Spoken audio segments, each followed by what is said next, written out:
When we talked before, you talked to me a little bit about why you felt it was important to have a diversity of sages and guides, that maybe some of the sages and guides that we see in some of the hero epics are not right for everyone. Talk a little bit about that. I would say one of the core tenets of my book is this elevation, repositioning, and celebration, really, of the Black sheep of the family, of which I feel LGBTQ people are the most classic sort of versions, or the classic ideas of that. We're the classic representations of the Black sheep.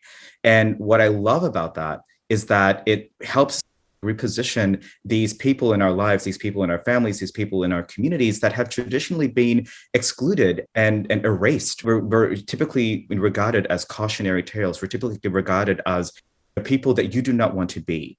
But I am here to say, and my book is here to say, is that those of us who espouse the idea of the Black sheep, the identity of the Black sheep, we are the disruptors, the defiers, and the redefiners of tradition, traditions that don't always include us. In fact, traditions that very actively exclude us.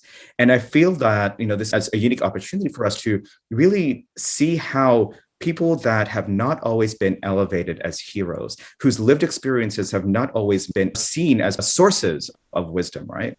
As places that we should really rethink, particularly for those of us like LGBTQ people who have had to go through that journey of uncovering our truths, covering it up, and then uncovering it in celebration, right? Only to then face tons of violence in some cases and discrimination. And then that practice, really, that daily practice of having to negotiate which of ourselves is safe to uncover, is safe to surface. Like, that is something that we do very naturally as LGBTQ people. And I feel like there are some inherent lessons there that can certainly help drive non-LGBTQ people who may themselves identify as being the Black sheep of their family. I have to actually discover that as I've gone around the country, and I'm actually on a tour right now talking about my book, is that there is something very universal about the idea of the Black sheep. There's something very universal about feeling like you are set on this earth to change something.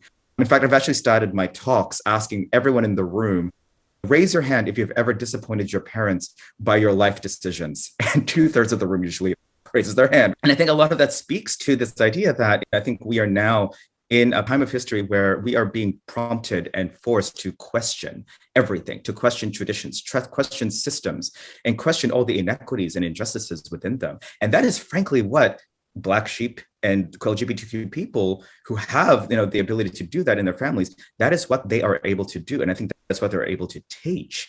And to the question of why do I feel it's important to ever have more diversity in our sages and guides, it's because we have looked to a very archetypal, similar, we've had the same sages and the same guides for a really long time, right? The people that we have elevated as in our cultures, in our societies, as to who defines what success looks like, those kinds of people do not look like me. They do not live like me, nor do they love like me, nor the people in my community. And I do think it is absolutely time for us to look elsewhere, especially for those of us who are working really hard to dismantle systems that oppress and exclude.